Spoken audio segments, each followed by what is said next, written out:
بسم الله الرحمن الرحيم. طه ما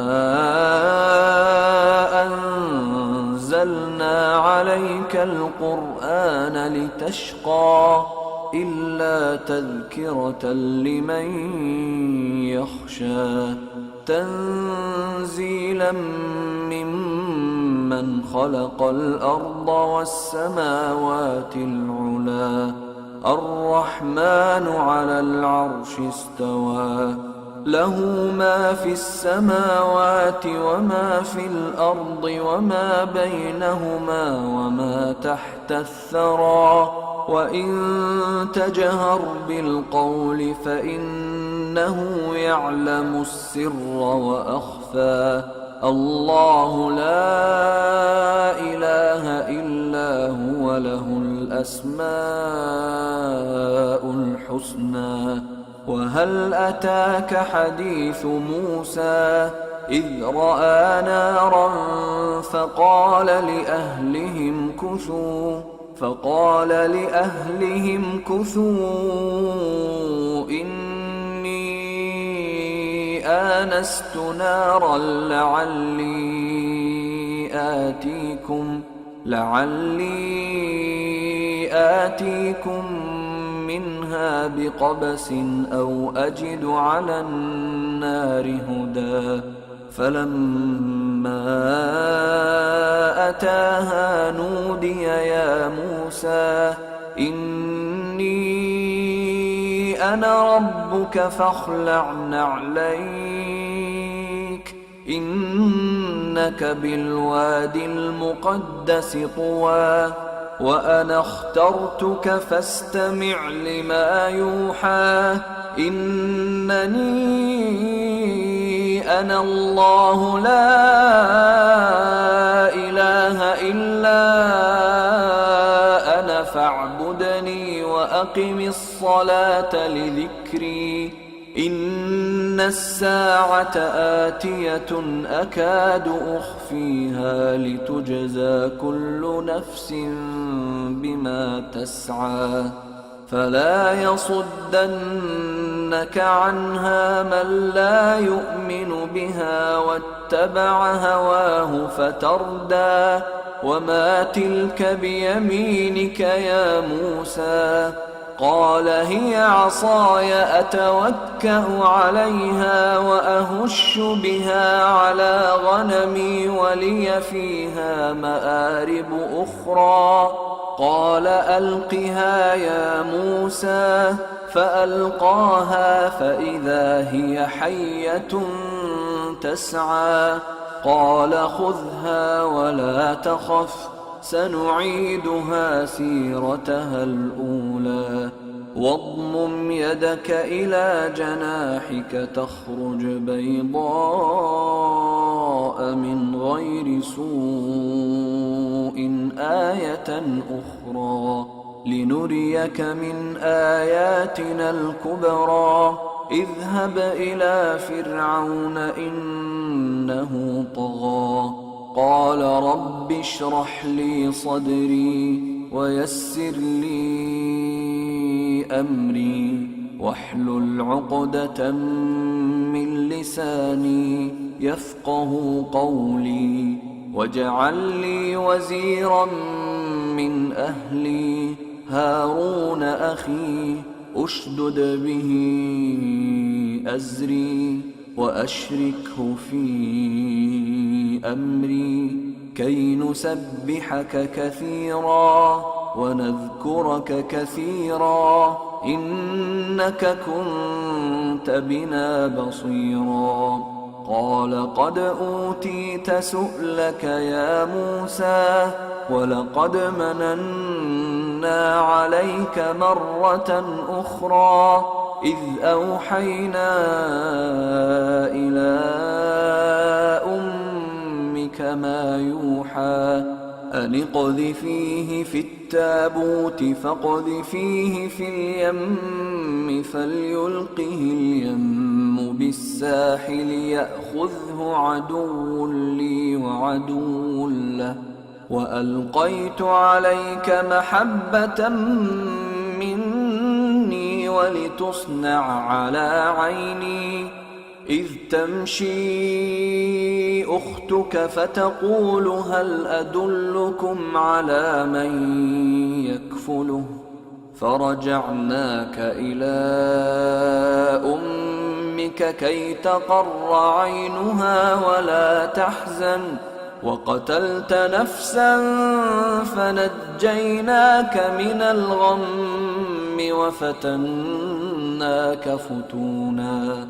فلبثت سنين في أهل مدين ثم جئت على قدري يا موسى واصطنعتك لنفسي اذهب أنت وأخوك بآياتي ولا تنيا في ذكري اذهبا إلى فرعون إنه طغى فقولا له قولا لينا لعله يتذكر أو يخشى قالا ربنا إننا نخاف أن يفرط علينا أو أن يطغى قال لا تخافا إنني معكما أسمع وأرى فأتياه فقولا إنا رسولا ربك فأرسل معنا بني إسرائيل ولا تعذبهم قد جئناك بآية من ربك والسلام على من اتبع الهدى إنا قد أوحي إلينا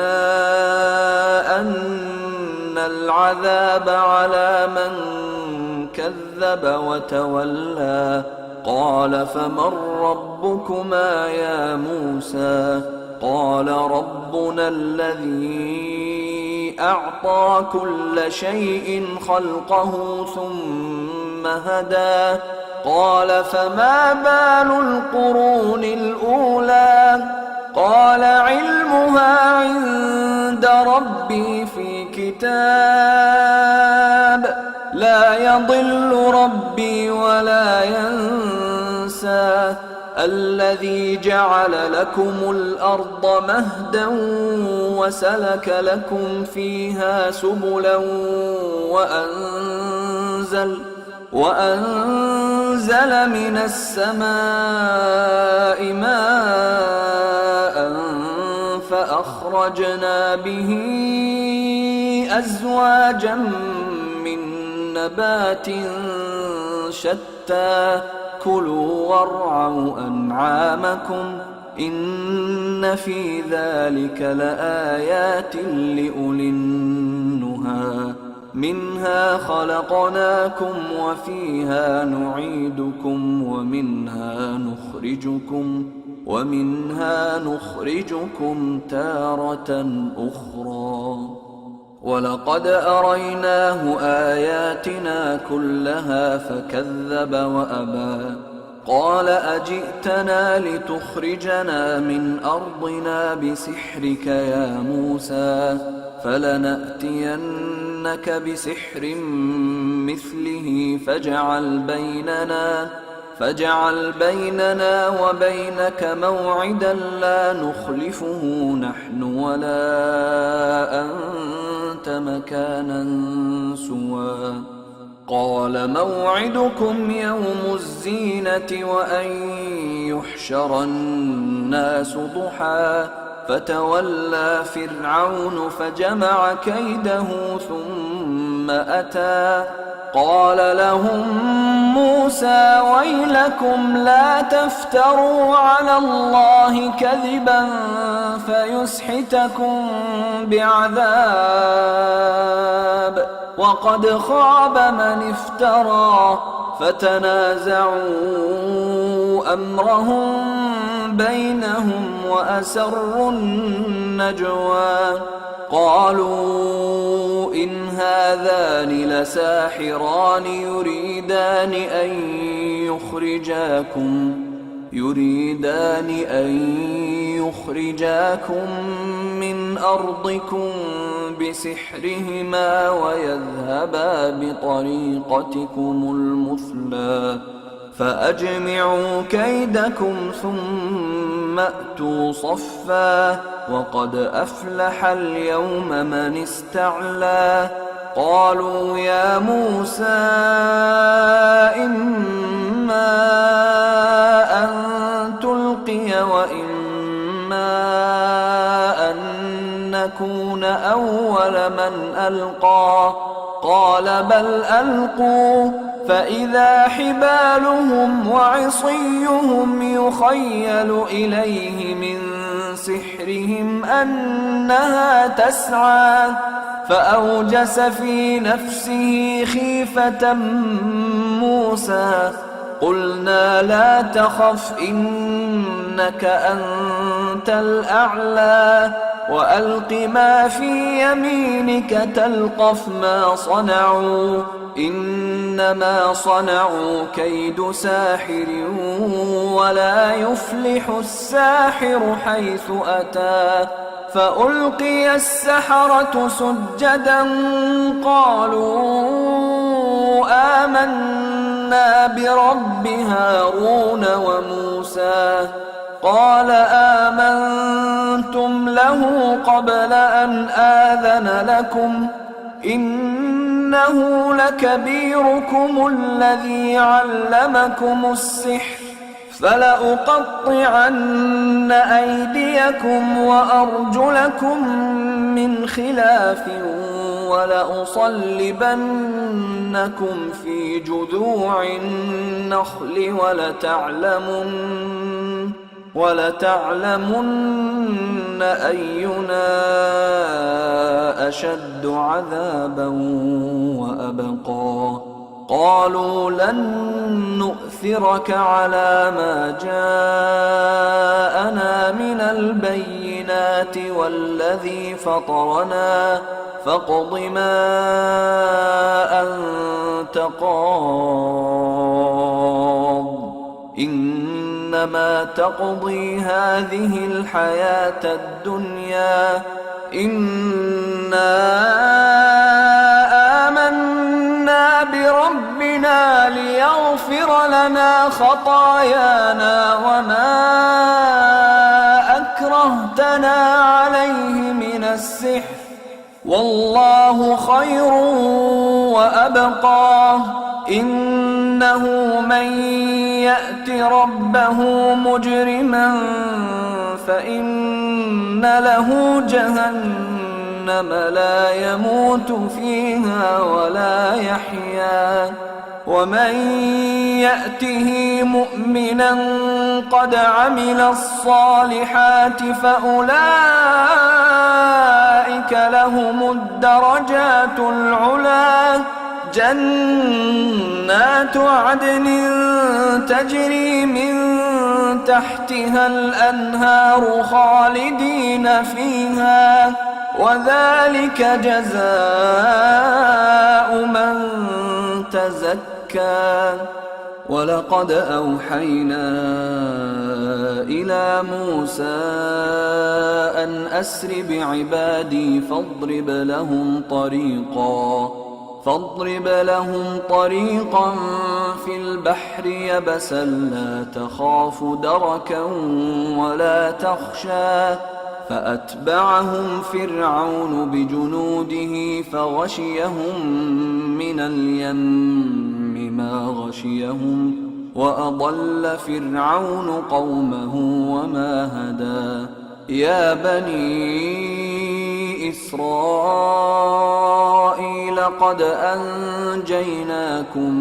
من عدوكم وواعدناكم جانب الطور الأيمن ونزلنا عليكم المن والسلوى كلوا من طيبات ما رزقناكم ولا تطغوا فيه فيحل عليكم غضبي ومن يحلل عليه غضبي فقد هوى وإني لغفار لمن تاب وآمن وعمل صالحا ثم اهتدى وما أعجلك عن قومك يا موسى قال هم أولئك على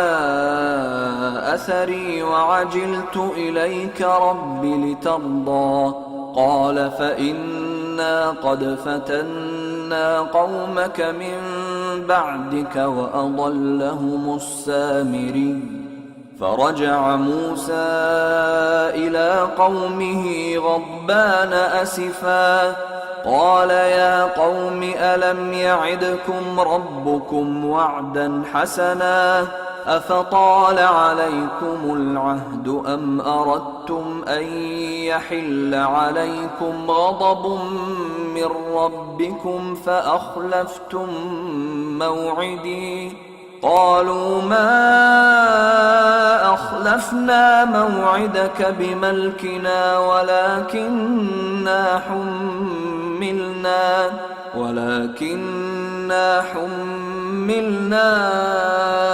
أوزارا من زينة القوم فقذفناها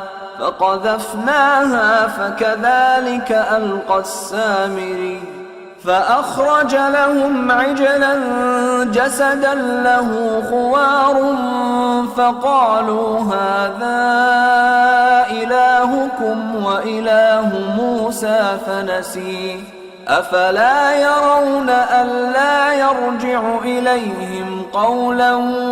ولا يملك لهم ضرا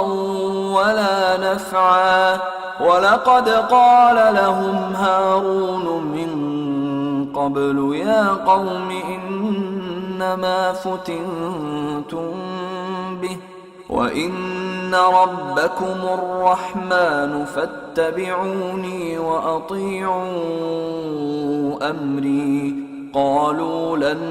نبرح عليه عاكفين حتى يرجع إلينا موسى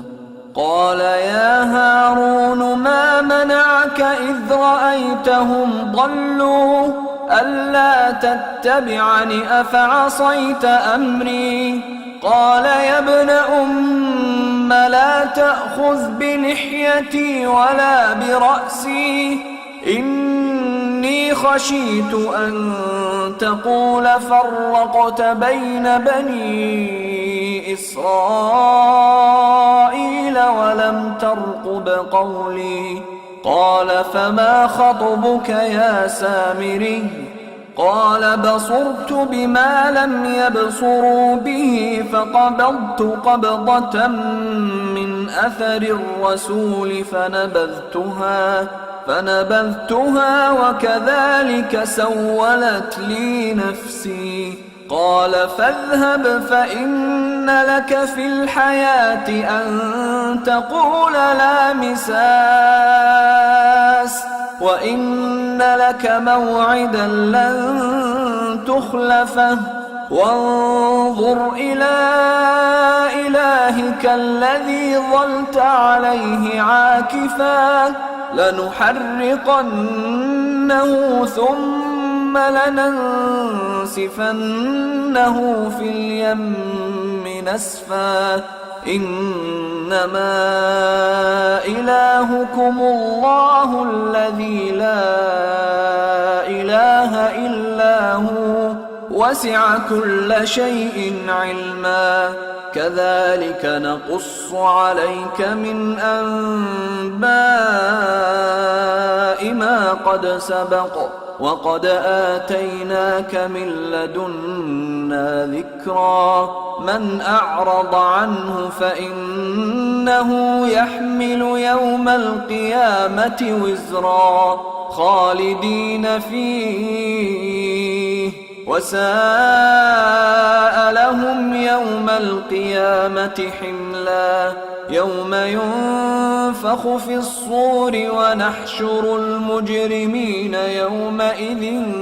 زرقا يتخافتون بينهم إن لبثتم إلا عشرا نحن أعلم بما يقولون إذ يقول أمثلهم طريقة إن لبثتم إلا يوما ويسألونك عن الجبال فقل ينسفها ربي نسفا فيذرها قاعا صفصفا لا ترى فيها عوجا ولا أمتا يومئذ يتبعون الداعي لا عوج له وخشعت الأصوات للرحمن فلا تسمع إلا همسا يومئذ لا تنفع الشفاعة إلا من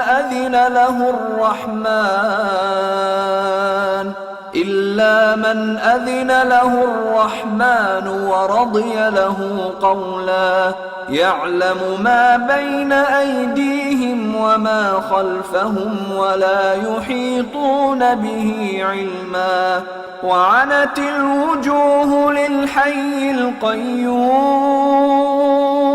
وقد خاب من حمل ظلما ومن يعمل من الصالحات وهو مؤمن فلا يخاف ظلما ولا هضما وكذلك أنزلناه قرآنا عربيا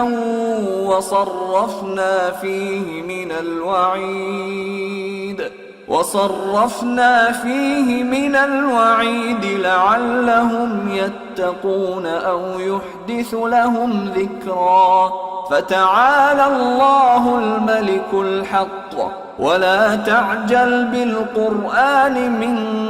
قبل أن يقضى إليك وحيه وقل رب زدني علما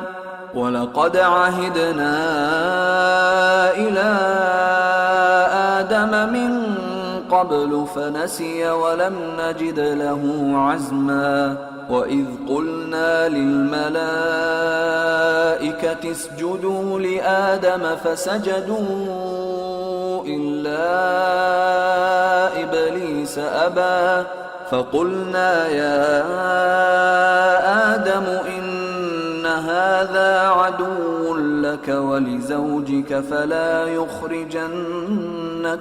من الجنة فتشقى إن لك ألا تجوع فيها ولا تعرى وأنك لا تظمأ فيها ولا تضحى فوسوس إليه الشيطان قال يا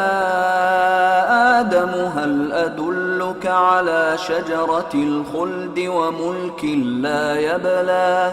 فأكلا منها فبدت لهما سوآتهما وطفقا يخصفان عليهما من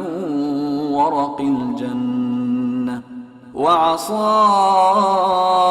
آدم ربه فغوى ثم اجتباه ربه فتاب عليه وهدى قال اهبطا منها جميعا بعضكم لبعض عدو فإما يأتينكم مني هدى فمن اتبع هداي فلا يضل ولا يشقى ومن أعرض عن ذكري فإن له معيشة ضنكا ونحشره يوم القيامة أعمى قال رب لم حشرتني